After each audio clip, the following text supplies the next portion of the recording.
మగపిల్లల్ని కన్న తల్లిదండ్రులు అలాగే వాళ్ళు కూడా గుండెల మీద తన్ని దూరంగా వెళ్ళిపోతావంటే మనలాగే మౌనంగా ఏడుస్తూ ఉంటారు. ఊరుకో, ఇది మనం అలవాటు చేసుకోవాలన్న పూర్ణ, తప్పదు. అయినా మనకి కన్నీళ్లు కొత్తది కాదు కదా.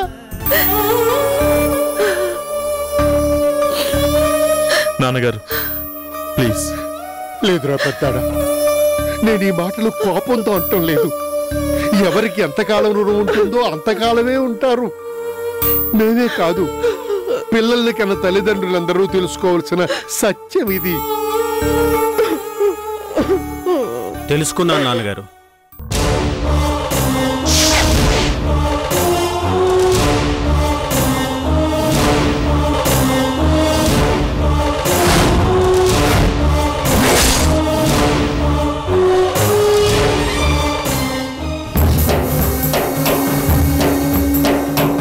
అన్నయ్య వదిన ఎందుకు దూరంగా వెళ్ళిపోవాలనుకుంటున్నారో తెలుసుకున్నాను.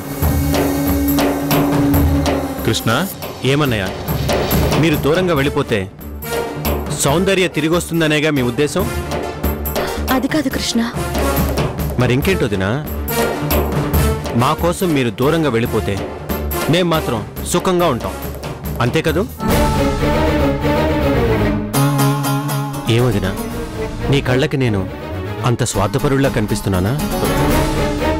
కృష్ణ ప్లీజ్, నువ్వైనా మమ్మల్ని అర్థం చేసుకోరా. నేను కాదు, మీరే నన్ను అర్థం చేసుకోవాలి. మీరు వెళ్ళిపోయినంత మాత్రాన సౌందర్య తిరిగి రాదు. ఒకవేళ ఆ రాక్షసి తిరిగి రావాలన్నా నేను రానివ్వను. తప్పు కృష్ణ, ఏదేమైనా సౌందర్య నీ భార్య. కాదు, అది నా భార్య కానే కాదు.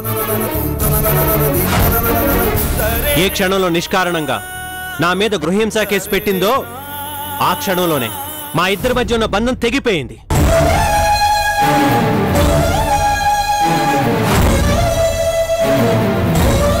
చూడండి, మీరు ఇంటి గడప దాటిన మరుక్షణం నేను ఇంట్లో ఉండను.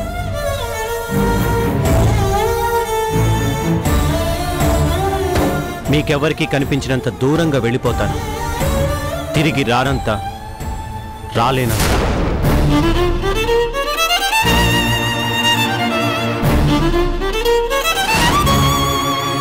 కృష్ణ, ఎస్, మీ నిర్ణయం మీదైతే నా నిర్ణయం నాది.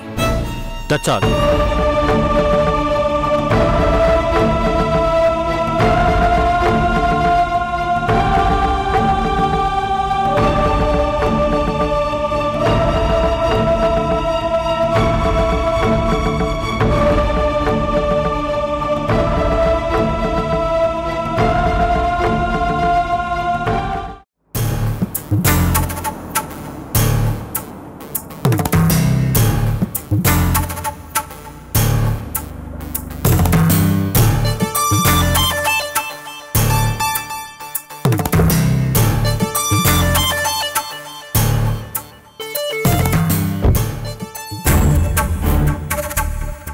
ఎక్స్క్యూజ్ మీ, ఇక్కడ విద్య అనే పేషెంట్ ఏ రూమ్ లో ఉంది? ఆ చివరున్న రూమ్ అండి. Thank you. You welcome.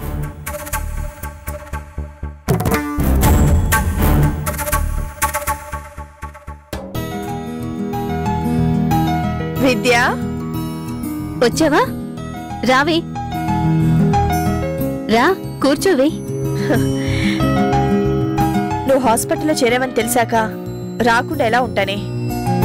ఇంతకీ ఏంటి ప్రాబ్లం? తెలీదే. ఫ్రీక్వెంట్ గా కడుపు నొప్పి వస్తుంటే ఒకవేళ అపెండిసైటిస్ ఏమోనని భయపడ్డాను. డాక్టర్స్ ఏమో కంగారు పడవలసిందేమీ లేదు కానీ ఎందుకైనా మంచిది అడ్మిట్ అయిపోండి అన్నారు. కంగారు పడాల్సిందేమీ లేకపోతే అడ్మిట్ ఎందుకే? పరీక్షలు చెయ్యొద్దు, అపెండిసైటిస్ ఏమోనని ఒక డాక్టరు, కాదు అల్సర్ ఏమోనని ఇంకో డాక్టరు, కాదు గ్యాస్ట్రిక్ ప్రాబ్లం ఏమోనని మూడో డాక్టరు, ఈ మూడు కాదు ఒకవేళ కడుపులో ఇన్ఫెక్షన్ ఉందేమోనని నాలుగో డాక్టరు. ఇలా ఎవరికి వాళ్ళు నా మీద ఎక్స్పెరిమెంట్స్ మొదలు పెట్టారే. బ్లడ్ టెస్ట్లు, ఎక్స్రేలు, స్కానింగ్లు ఇలా అన్ని తీశారు. రిపోర్ట్స్ కోసమే వెయిట్ చేస్తున్నా. మరి సెలైన్ ఇది ఇవన్నీ ఏంటే? మెడికల్ రిపోర్ట్స్ అన్ని వచ్చేదాకా పేషెంట్ని ఏదో రకంగా మేనేజ్ చేయాలి కదా. ఎవరా డాక్టర్? నే వెళ్ళి మాట్లాడతాను. అబ్బా కూర్చోవే. పడాల్సిన బిల్లు ఆల్రెడీ పడిపోయి ఉంటుంది.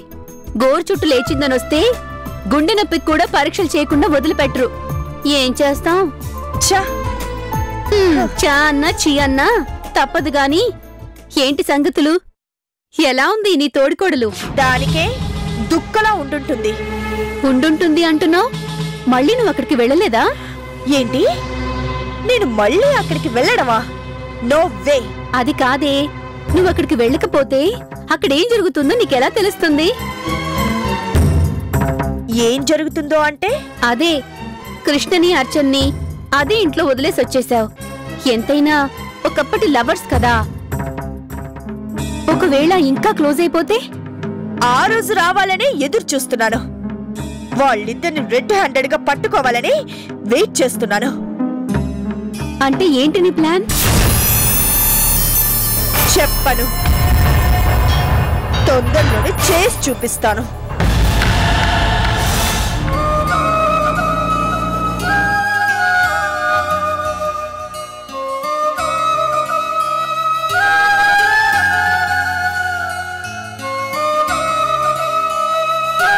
అర్చన, ఎందుకలా డల్గా ఉన్నావు?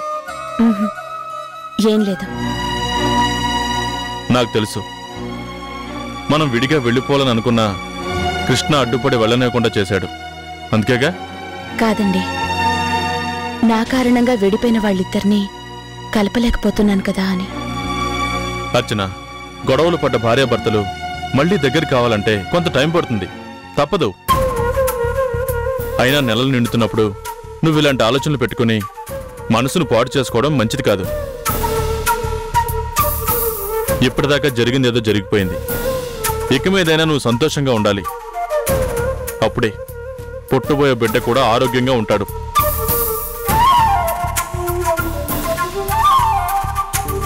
ఇదిగో, నువ్వు ఇలా మూడిగా ఉన్నావంటే చెకప్ కోసం డాక్టర్ గారి దగ్గరికి వెళ్తున్నాం కదా, ఆవిడతో చెప్పేస్తాను.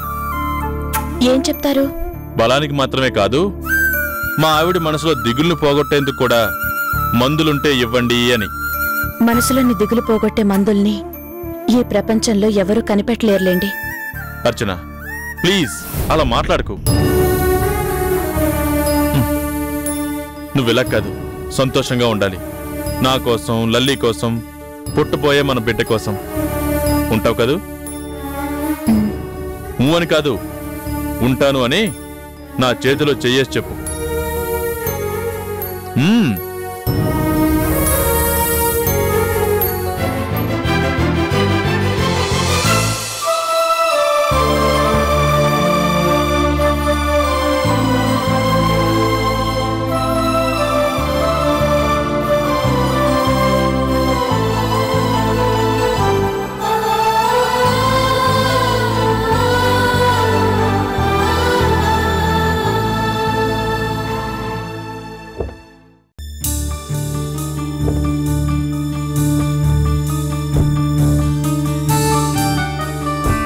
అన్నయ్య.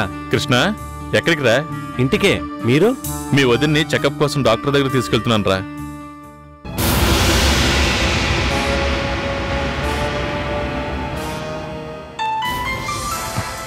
వన్ మినిట్ రా. బెనర్జీ. హలో రామ్, ఎక్కడున్నావు? అర్చన్ హాస్పిటల్కి తీసుకెళ్తున్నాను. హాస్పిటల్కా? చాలా టైం పడుతుంది కదా. ఏం జరిగింది? బెనర్జీ, మాట్లాడవే. సడన్ గా ఫ్యాక్టరీలో ఏదో టెక్నికల్ ప్రాబ్లం వచ్చి బ్రేక్ డౌన్ అయింది. నేను ఎంత ట్రై చేసినా మిషన్స్ స్టార్ట్ కావడం లేదు. వర్కర్స్ అందరూ ఖాళీగా ఉన్నారు. మనం మెటీరియల్ సప్లై చేయాల్సిన డెడ్లైన్ డేటు రేపే. అందుకే ఏం చేయాలో తోచక నీకు ఫోన్ చేశాను. నువ్వు అర్జెంటుగా బయలుదేరి వస్తే. బెనర్జీ, ఇప్పుడా? ఇప్పుడే రావాలి, తప్పదు. వెంటనే బయలుదేరరా. సరిగ్గా ఇప్పుడే బ్రేక్ డౌన్ కావాలా? ఏమైందన్నయ్య? బెనర్జీ ఫోన్ చేశాడు. ఫ్యాక్టరీలో ఏదో టెక్నికల్ ప్రాబ్లం వచ్చి మొత్తం మిషన్స్ పనిచేయడం లేదట. వర్కర్స్ అందరూ ఖాళీగా కూర్చున్నారట. అగ్రిమెంట్ ప్రకారం రేపటికల్లా మెటీరియల్ సప్లై చేయకపోతే నష్టం వేలల్లో కాదు లక్షల్లో ఉంటుంది. ఇప్పటికిప్పుడు నేను వెళ్ళి సెటరేట్ చేయాలంటున్నాడు. నేనేమో మీ వద్దని హాస్పిటల్కి తీసుకెళ్ళాలి. ఓ అర్థమైంది. అన్నయ్య అనవసరంగా ఎందుకు టెన్షన్ పడతావు? టెన్షన్ కాదురా, టైం. నేను హాస్పిటల్ నుంచి ఫ్యాక్టరీకి వెళ్ళాలంటే కనీసం 2 గంటలు పడుతుంది. ఈలోకి ఏం చేయాలి? డోంట్ వరీ అన్నయ్య, ముందు ఫ్యాక్టరీకి బయలుదేరు. మరి మీ వదినే హాస్పిటల్కి నేను తీసుకెళ్తాలే. నువ్వా? అనవసరంగా నీకెందుకురా శ్రమ? అన్నయ్య ఇలా మాట్లాడితేనే నాకు కోపం వచ్చేది. వదిన హాస్పిటల్ తీసుకువెళ్ళు నాకు శ్రమ ఏం కాదు గాని ముందు నువ్వు వెళ్ళు. అది వదినా నువ్వనే చెప్పు. మీరు వెళ్ళండి. అది కాదు అర్చన, సగం దారిలో నిన్ను ఇలా. పర్వాలేదు, కృష్ణ ఉన్నాడు కదా, మీరు వెళ్ళిరండి. థ్యాంక్ యూ రా, జాగ్రత్త.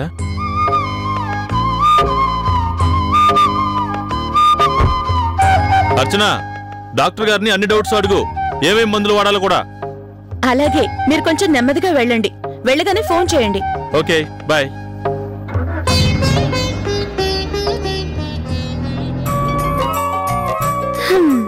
ఏం బిజినెస్ ఏంటో, ఎప్పుడూ టెన్షనే. టెన్షన్ కి మరో పేరే బిజినెస్. ఎక్కడ టెన్షన్ ఉంటుందో అక్కడే మనీ కూడా ఉంటుంది. No tension no money, full tension full money. ఆ అన్నకి తగ్గ తమ్ముడివే, పద.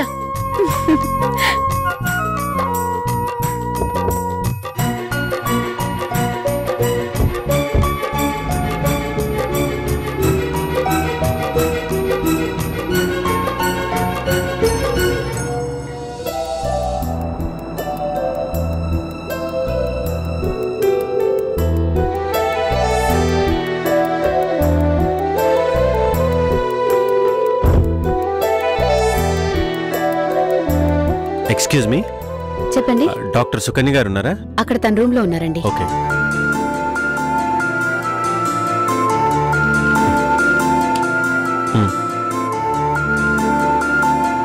Good morning doctor. Very good morning, కూర్చోండి. అర్చన, మీ హస్బెండ్ రాలేదా? ఆయనకు అర్జెంటుగా ఫ్యాక్టరీకి వెళ్లాల్సిన పనుండి వెళ్లారు డాక్టర్. అందుకే మా అన్నయ్య గారు ఈ వదిన గారిని హాస్పిటల్ తీసుకెళ్లే డ్యూటీ నాకప్ చెప్పారు. నీ ఒంట్లో ఎలా ఉంది ఇప్పుడు? కొంచెం నీరసంగా ఉంటుంది డాక్టర్. కొంచెం కాదండి, చాలా చాలా నీరసంగా ఉంటుంది. అందుకే మీరు ఇవాళ అన్ని పరీక్షలు చేయండి, ఏం మందులు వాడాలో అన్ని రాసిచ్చేయండి. అలాగే, ఇఫ్ యూ డోంట్ మైండ్ మీరు కొంచెం బయట వెయిట్ చేస్తారా? షూర్. అర్చన, రామ్మా.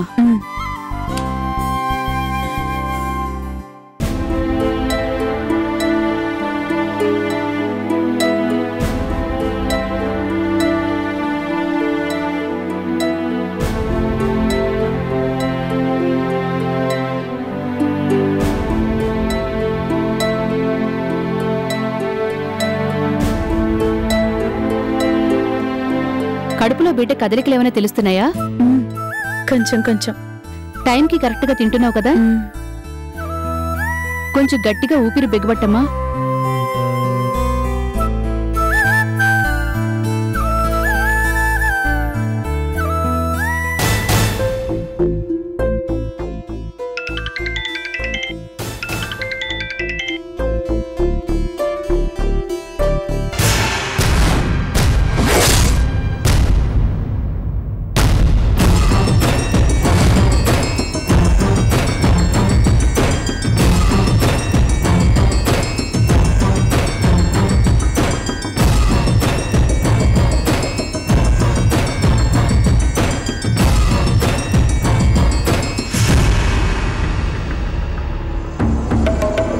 కిందటిసారి చెకప్కి వచ్చినప్పుడు బలానికి మందులు రాసిచ్చాను.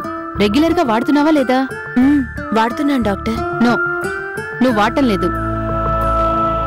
వాడితే నువ్వింత నీరసంగా ఎనిమిగ్గా ఉండేదానివే కాదు. నేను బాగానే ఉన్నాను డాక్టర్. ఆ సంగతి చెప్పాల్సింది నువ్వు కాదు, నేను.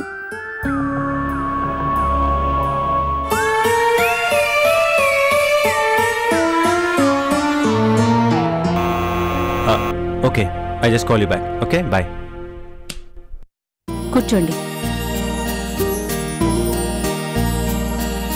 అర్చన చాలా ఎనిమిగ్గా ఉందండి. నేను రాసిచ్చిన మందులు కూడా వాడటం లేదు. ఇలాగే కంటిన్యూ చేస్తే డెలివరీ కష్టమవుతుంది. నేను ముందే చెప్పాను కదా డాక్టర్. నాతో చెప్పడం కాదు, మీ అన్నయ్యతో చెప్పండి. అర్చన రెగ్యులర్గా మందులు వాడేలా చూడండి. వదినా, విన్నావుగా? ఊ కొట్టడం కాదు, అన్నయ్య రాని చెప్తాను. ఇప్పటినుంచైనా ఈ టాబ్లెట్స్ 2 పూటలా వాడాలి. ఏమ్మా, వింటున్నావా? నేను విన్నాను కదా డాక్టర్, ఇక నాకు వదిలేయండి. That's good. అర్చన, చెప్పిన టిప్స్ అన్ని గుర్తున్నాయి కదా? ఈసారి మళ్ళీ ఇలాగే నీరసంగా వస్తే మాత్రం ఊరుకునేదే లేదు. వదినా, జాగ్రత్తగా విను. తేడా వచ్చిందో ఇంకంతే సంగతులు. చాలా థ్యాంక్స్. నీ మొహం, మనలో మనకి థ్యాంక్స్ ఏంటి? ఉంటాను. Take care. బాయ్. బాయ్. వెళ్ళొస్తాను డాక్టర్. ఓకే, మంచిది. వెళ్ళొస్తాను డాక్టర్. All the best.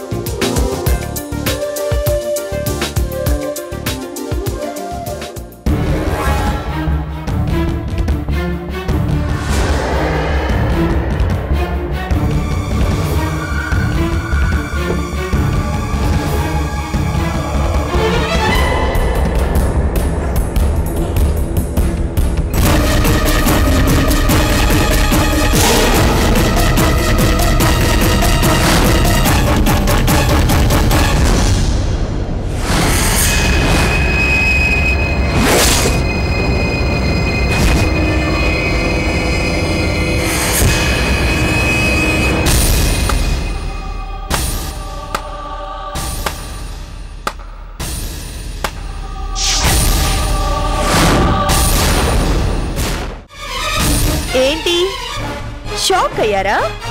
వదిన గారు మరిది గారు కలిసి పబ్లిక్ గానే తిరుగుతున్నట్టున్నారే.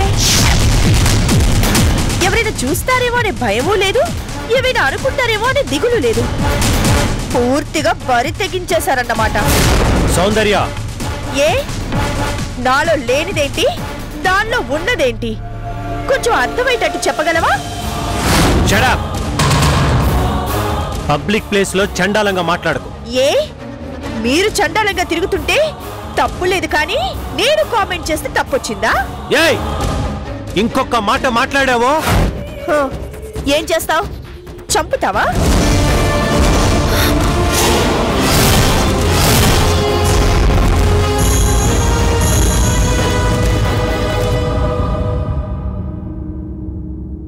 ఏమర్చనా, నీ మరిది నిన్ను ఒక్క మాటన్నా తట్టుకోలేనట్టు ఫైర్ అయిపోతున్నాడు.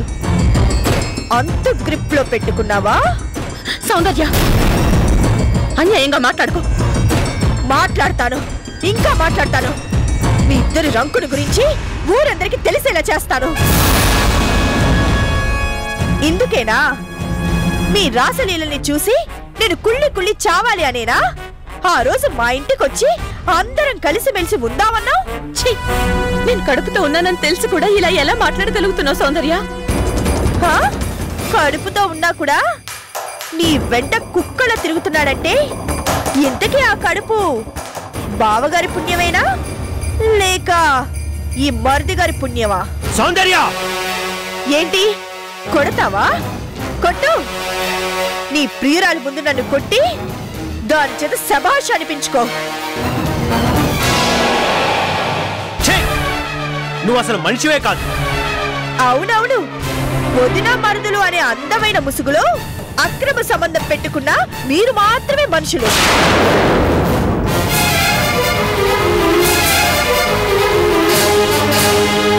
ఏంటమ్మా, ఏంటి గొడవ?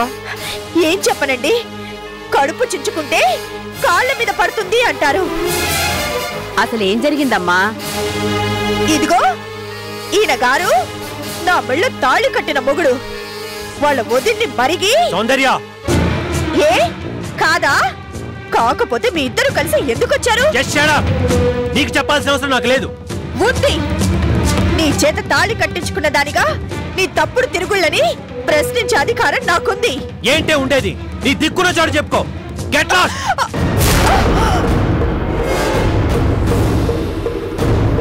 పదర్చన,